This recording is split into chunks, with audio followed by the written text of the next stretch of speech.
नमस्कार दोस्तों, आज का हमारा चैप्टर है एंड गेट। तो कुछ कमेंट आए थे कि आप थोड़ा सा डीपली और नहीं बताते या कुछ ज़्यादा डूंघाई से आप इसको नहीं बताते जैसे अंदर होता है। तो मेन सिस्टम हमारा ये होता है कि सर हमने इसका प्रैक्टिकल करना है, सीखना है हमें। तो इसके अंदर क्या है कि जितने हम डीप जाते जाएंगे, जितने इसके अंदर लॉजिक लगते जाएंगे, तो वो थोड़ा मुश्किल हो जाता है समझने के लिए भी ये काम कैसे करता है। हमें सिर्फ इसकी वर्किंग समझनी है कि ये काम किस तरह करता है। ठीक है जी। तो इसके लिए जो सिंपल तरीका होता है, जो देसी तरीका होता है, मैं वही बता रहा हूँ। कोई इसके अंदर बिल्कुल सिंपल तरीका, ताकि इसको आप समझ आ जाए। जैसे आपने कोई आईसी यूज़ करना है तो आपको पता तो लगे ना कि ये काम किस तरह करेगा। इसलिए मैं सिंपल सा लॉजिक बिल्कुल सिंपल और सही तरीके से लेके चलता हूँ ताकि आपको समझ आता रहे। तो पिछला गेट हमने जो गेट किया था नॉर गेट, आ जाए एंड गेट। एंड गेट काम कैसे करता है, इसका एक सिंपल सा तरीका है कि ये आईसी मैंने लिया एक 7408 आईसी है, 14 पिन की आईसी है ये। ठीक है जी। इसकी 7 नंबर पिन ग्राउंड होती है, 14 नंबर पिन वीसीसी की पिन होती है। तो जो गेट आउटपुट होते हैं इसके 3 नंबर और इसके अंदर 6 नंबर, फिर होता है जी 8 नंबर और 11 नंबर।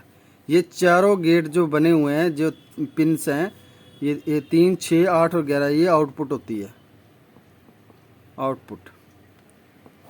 ठीक है, ये गेट की आउटपुट है। बाकी जो है पिन नंबर 1 और 2, 4 और 5, 9, 10 और 12, 13, ये इनपुट की पिन होती हैं। ठीक है जी। तो यहाँ पे हमने सिग्नल वोल्टेज किस तरह देने, हाई देने हैं, लो देने हैं, तो क्या आउटपुट करेगा। तो थोड़ा सा एक टेबल बना देता हूँ मैं आपको, सिंपल सा, जो उस दिन बनाया था मैंने। तो ये हमारे पास 4 तरह के लॉजिक आते हैं। हमने यहाँ पे क्या मान लिया, एक ये ए, बी और ये वी सी सी। बी, ए और बी होती है जो इनपुट पिन है, इनपुट पिन। ठीक है जी, इनपुट पिन। और ये है हमारे वोल्ट। ठीक है जी। तो ए और पी इनपुट पिन है। इसका मेन सिंपल सा तरीका है कि अगर ए नंबर पिन पे मैं 5 वोल्ट की सप्लाई देता हूँ, बी पे भी 5 वोल्ट की देता हूँ, तब मुझे यहाँ पे क्या मिलेगा, 5 वोल्ट। और अगर यहाँ पे 0, यहाँ पे 5 वोल्ट देता हूँ तो मुझे 0, और अगर यहाँ पे 5 वोल्ट आज यहाँ पे 0, तो भी मुझे 0 वोल्ट। और अगर यहाँ पे मैंने दे दिए 0 वोल्ट, 0 वोल्ट, तो भी 0 वोल्ट। मीन्स कि अगर मैं यहाँ इस ए नंबर पिन पे हाई देता हूँ, बी पे भी हाई देता हूँ, तो भी मुझे आउटपुट हाई वोल्ट मिलेंगे, 5 वोल्ट। अगर मैं किसी भी और पिन पे प्लस देता रहूँ और किसी एक पिन पे नेगेटिव दूंगा सप्लाई, तो आउटपुट मेरा 0 ही रहेगा। ठीक है जी। तो ये आईसी किस तरह काम करती है, इसके बारे में मैं थोड़ा सा इसको बना लेता हूँ ताकि आप थोड़ा सा इसको समझ सकें कि ये आईसी किस तरह काम करता है और कैसे काम करता है। तो इसके अंदर जो मैंने पहले भी यूज़ किया था, ट्रांजिस्टर का एक फार्मूला होता है, वो हम इसको अंदर यूज़ करके इसको बनाते हैं और किस तरह ये काम करता है। तो इसके अंदर सबसे पहले क्या है जी, हमने एक ट्रांजिस्टर लेना है। तो ये हम एक ट्रांजिस्टर ले लिया हमने। ठीक है जी। इसके अमीटर को कर दिया हमने ग्राउंड, और इससे हमने वोल्ट आउट करवा ली है। तो यहाँ पे एक मैं लगाता हूँ रजिस्टर। ठीक है जी। और इसको सप्लाई जो है VCC पॉजिटिव 5 वोल्ट दे रहा हूँ। ठीक है जी, पॉजिटिव 5 वोल्ट। और एक मैं रजिस्टर लगा देता हूँ इस साइड, ताकि एक दो दूसरा जो लगेगा ट्रांजिस्टर उसके। तो यहाँ पे एक ट्रांजिस्टर अमीटर, और इसको मैंने इसके साथ अटैच कर दिया। और इस रजिस्टर के बाद मैंने एक यहाँ पे रजिस्टर लगा के इसके बेस पे सप्लाई दे दी। ये आर है, ये भी आर है और ये भी आर है, मतलब मीन्स रजिस्टर है जी।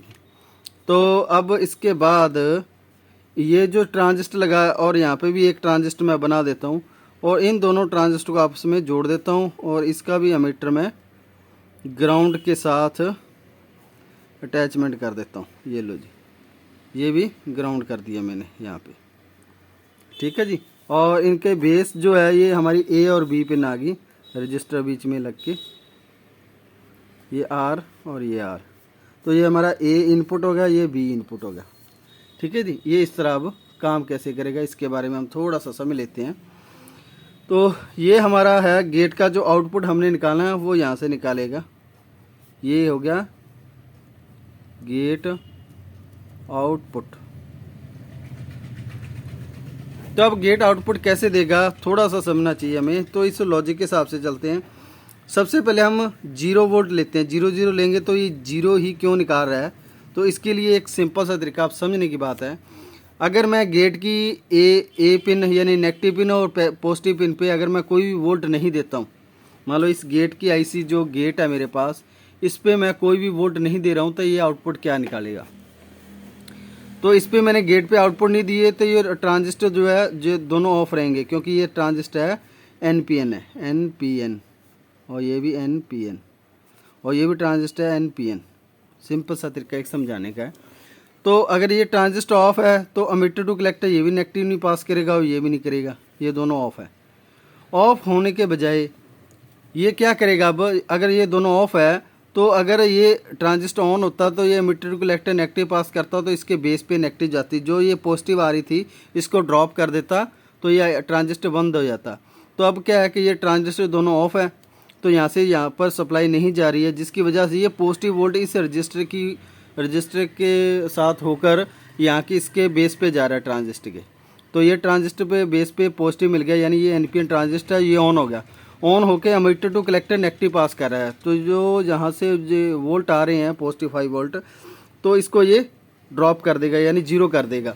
तो इसलिए हमारे वोल्ट क्या होगा, अगर मैंने किसी पे भी वोल्ट नहीं दिया है A पिन और B पिन पे, अगर मैं 0 0 वोल्ट रखता हूँ तो आउटपुट हमारा क्या होगा गेट का, तो वो होगा हमारा 0 वोल्ट। क्यों, क्योंकि ये ट्रांजिस्टर ऑन है इसलिए इसने एमिटर टू कलेक्टर नेगेटिव पास कर दिया, यहाँ पे 0। यानी अगर मैं किसी भी पिन पे वोल्ट नहीं देता हूँ इनपुट पिनों पे तो आउटपुट 0 रहेगा।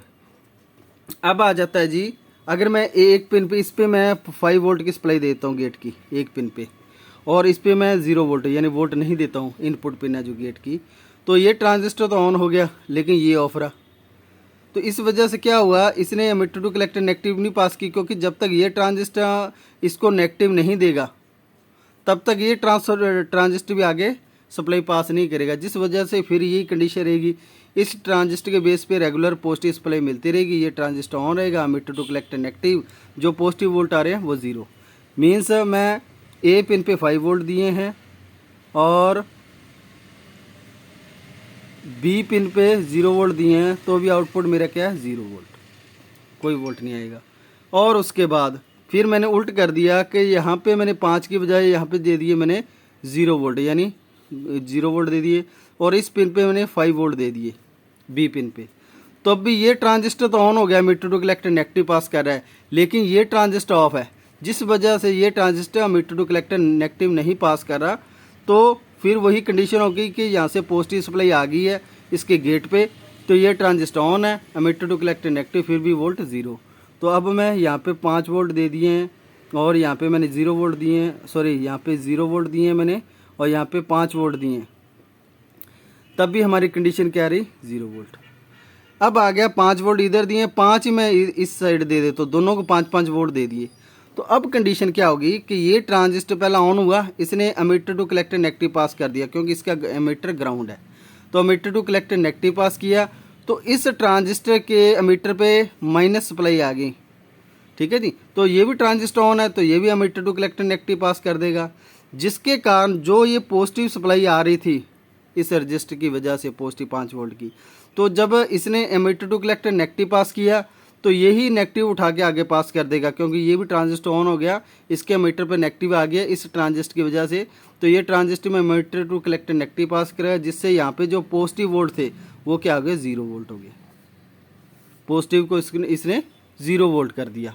तब जब पॉजिटिव वोल्ट 0 हो जाएंगे तो इसके बेस पे पॉजिटिव सप्लाई मिलना बंद हो जाएगी, जिसकी वजह से ये ट्रांजिस्टर क्या हो जाएगा ऑफ होते ही इसने emitter to collector negative supply pass करना बंद कर दी, तो जिसकी वजह से इस रजिस्टर की वजह से यहाँ पे जो पहले 0 वोल्ट हो रहे थे, जब ये ट्रांजिस्टर ऑफ हुआ तो यहाँ पे पॉजिटिव 5 वोल्ट आ गए वापस, क्योंकि इसने ड्रॉप आउट नहीं किया उसको। तो जब ये 5 वोल्ट आ गए तो यहाँ पे आउटपुट हमें क्या मिल जाएगा हाई। तो अगर मैं गेट की इनपुट पिन पर 5 वोल्ट और दूसरी पिन पे भी 5 वोल्ट देता हूँ, तभी मुझे क्या वोल्ट मिलेगा 5 वोल्ट। तो ये लॉजिक था सिंपल सा कि अगर टेबल एक बार मैं फिर बना लेता हूँ 4 का, ये अगर ये है ए पिन, ये बी पिन, ये है VCC, क्या वोल्ट निकलेगी। तो सिंपल सा तरीका वही फार्मूला रहेगा। ए पिन पे अगर मैं 0 वोल्ट यानी लो वोल्ट 0 वोल्ट और बी पिन पे भी 0 वोल्ट दे रहा हूँ, तो आउटपुट हमें क्या मिलना चाहिए, 0 वोल्ट। ठीक है जी, यानी लो वोल्ट। अगर इस पिन पे मैं हाई करता हूँ, इस पे लो रखता हूँ तो भी लो वोल्ट। अगर इस पिन पे मैं लो वोल्ट करता हूँ, इस पे हाई करता हूँ तो भी लो वोल्ट। इस पिन पे मैं ए पे हाई और बी पे हाई करता हूँ तो भी मुझे हाई वोल्ट मिलेगी। तो ये सिंपल साइकोलॉजी का फंडा है जी, बस इतना समझना है हमें कि ऐसी गेट ऐसी काम कैसे करता है। अगर प्रैक्टिकल कर रहे हो आप तो इसके अंदर यानी किस तरह ये काम करता है मैंने सिंपल सा समझा दिया आपको कि अगर गेट के ऊपर दोनों जो गेट की इनपुट पिन है, आईसी की जो इनपुट पिन है, इसके ऊपर अगर किसी की एक पिन पे हाई और एक पे लो रहेगा तो लो ही रहेगा। जब तक इस दोनों गेट के आईसी पे पॉजिटिव वोल्ट नहीं होंगे तब तक ये हाई वोल्ट नहीं निकालेगा। तो ये था आज का हमारा एंड गेट आईसी 7408 आईसी का पूरा वर्किंग, किस तरह ये काम करता है। 4 गेट होते हैं इसके और 14 पिन की आईसी होती है। तो इसकी इनपुट पिन मैंने बता दी है 1 2 4 और 5 9 10 और 12 और 13 होती है। और आउटपुट पिन 3 6 8 और 11 होती है जिससे ये वोल्ट आउट करता है। तो ये थी हमारी एंड गेट आईसी, सिंपल और सादा तरीका है कि किस तरह ये आईसी काम करती है। ठीक है, या अगर और भी कोई आपको इसके बारे में नॉलेज चाहिए हो तो आप मुझे कमेंट में लिख सकते हैं, तो और भी मैं आपको इसको बताता रहूँगा।